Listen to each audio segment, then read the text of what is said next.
What's up, geeks and gamers? It's Odin coming back with another box office breakdown video, which we will be talking about Thor: Love and Thunder's box office opening of $302 projected million, while Minions has crossed the $400 million mark worldwide, all the while Disney's Lightyear is bleeding theaters, leaving at over 1,000 theaters, in fact, so Disney clearly giving up on the property, and it's struggling just to get over that $200 million worldwide mark, and it is likely to lose $150 million plus when everything is said and done. So let's go ahead and dive into these numbers, because we also have some projections to make for Minions in its second week of release. So, of course, the big news of the day is Thor: Love and Thunder nailing the $302 million global debut, which sounds impressive on paper, but when you compare it to the $450 million of Doctor Strange 2, or Doctor Strange in the Multiverse of Madness, you start to realize, wait a minute, things may not necessarily be as all good as you might think it to be, because the film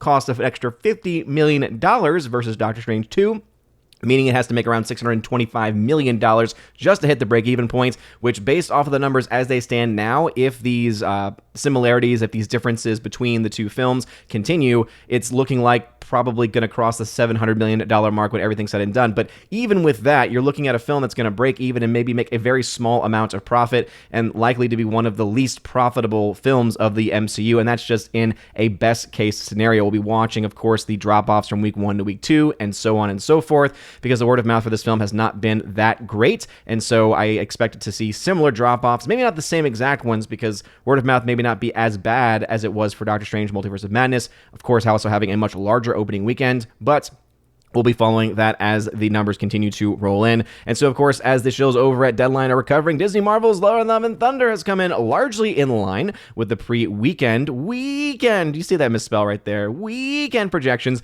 landing at $159 million start in 47 international box office markets for a $302 million global worldwide. This reps the third highest weekend for any Hollywood movie during the pandemic, and the second best of 2022 behind Doctor Strange. I always love when they throw in it's the third highest of the pandemic era. That's not really a very good metric, in my own humble opinion. On a like-for-like basis, Thor and the gang scored the 11th best. This, to me, is a little bit more interesting. 11th best MCU debut of all time globally, 19% ahead of Thor Ragnarok. In overseas terms, this is the 9th best MCU launch, coming in 29% ahead of Ragnarok, and is also the third highest international opening weekend posted by any Hollywood title of the pandemic. Again, that means very little to me. Also, looking at like-for-like offshore markets at current exchange rates, the BOW has Thor: Love and Thunder estimated to be 38% of Top Gun, 23% ahead of Jurassic World Dominion, and 32% below Doctor Strange 2. Now, when you look at those numbers and you say, wait a minute, it's tracking ahead of Top Gun, that was a billion-dollar film. Yes, but remember that this film had insane word of mouth, and so it had insane legs, which is what pushed that well over the billion-dollar mark, whereas films like Jurassic World Dominion had very poor word of mouth and dropped off like a light, and Doctor Strange 2, same thing as well. And so if we're going to look at the same numbers here, the chances of it getting anywhere close to the Doctor Strange numbers are very small. If at all, if there's any chance at all, just because of the fact it's starting $150 million behind where Doctor Strange 2 started, and is looking to have very similar word of mouth, being mixed, maybe mixed to positive, whereas Doctor Strange was mixed to negative. Either case, not looking very good for, as far as it being a major hit. Box office profitability, making its money back, not being a flop. Right now, I would say the best chance, or rather, there's a better chance of the film Thor: Love and Thunder, Thor 4, making its money back, making a little bit of profit, than losing money. But as I said, because of that massive break-even point, yeah, it could still happen. So we'll be following that week 2 drop-off and see if it's worse or the same as Doctor Strange. Because if it goes week for week, same drops, because it has a much smaller starting point, that is going to be pretty bad news for it. But still a little too early to tell for that film. When we look at the actual numbers for the domestic box office, Thor: Love and Thunder, of course, got the number 1 spot with $143 million domestically. Minions: Rise of Gru came in at the number 2 spot in its second week, dropping 57%, which is not that surprising, for another 45.5, pushing the film over $210 million domestically. Minions has made domestically already, I believe, more than what Lightyear has made in the entirety of its run. Let me see. Yeah, Lightyear is only at $204.5 million when you look at its total global take.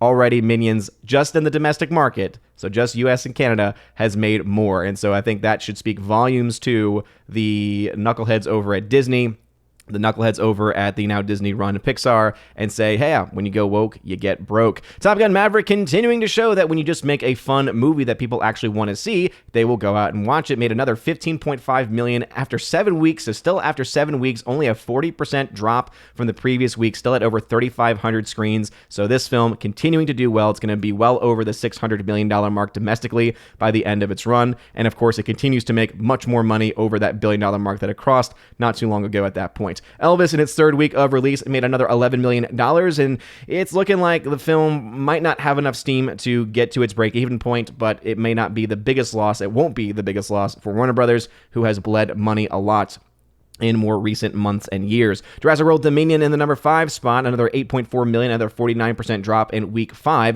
This is a movie that is slowing down quite a bit, and so the chances of it getting to $1 billion are a lot less likely than they were when it first started. Bad word of mouth has really hurt this film a lot. The legs have not been very good, and we're seeing internationally as well the same kind of story play out, and so this movie is pretty much made about as much as it's going to make. It might be able to get close to the $900 million mark, maybe, but as far as it getting to $1 billion, not as likely of a case in the current situation that we're in. And then rounding out the top 7 films, as that has the biggest films of the current cycle, Black Phone continuing to do better than Lightyear. Again, a rated R horror film, doing better than a Disney Pixar film. That should be a giant slap in the face to Disney, a giant slap in the face to the makers of Lightyear, and hopefully they learn their lesson. Will they? Most likely not, but hey, it's still nice to see it nonetheless, and as you can see, as I mentioned in the very beginning, they are bleeding theaters. They've just taken it out of, after 4 weeks, taken it out of over 1,000 screens, as it drops 55% with just a terrible $112.3 million domestic, and as you can see, most of the money that it's made has come domestically. It's made